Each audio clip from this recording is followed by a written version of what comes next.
CA inter में एक section है, सेक्शन 127, जो आपको बोलता है कि जिस दिन डिविडेंड डिक्लेयर हुआ,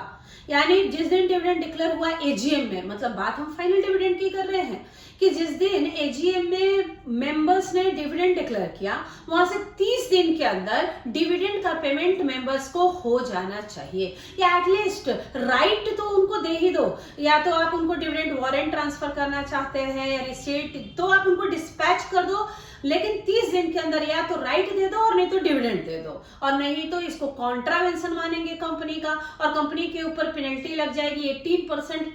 पर एनम सिंपल इंटरेस्ट के हिसाब से, और ऑफिसर्स इन डिफॉल्ट को 1000 रुपए का जुर्माना पर डे का होगा और 2 साल की जेल भी होगी।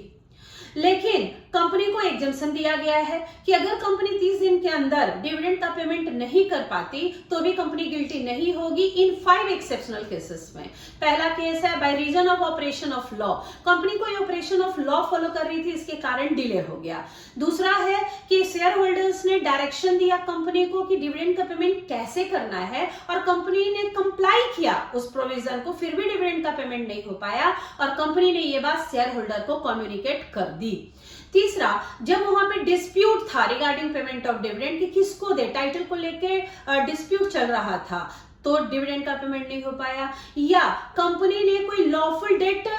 एडजस्ट कर लिया, मान लो किसी मेंबर का कुछ कॉल इन एरियर बचा हुआ था तो कंपनी ने लॉफुली उसको एडजस्ट कर लिया, इसके कारण डिविडेंड का पेमेंट 30 दिन के अंदर नहीं हो पाया, या सिमिलर कोई और इसी तरीके का जस्ट इक्विटेबल केस हो, तो इन 5 केसेस में अगर 30 दिन के अंदर पेमेंट नहीं भी हो पाया डिविडेंड का, तो कंपनी का कोई गिल्ट नहीं माना जाए।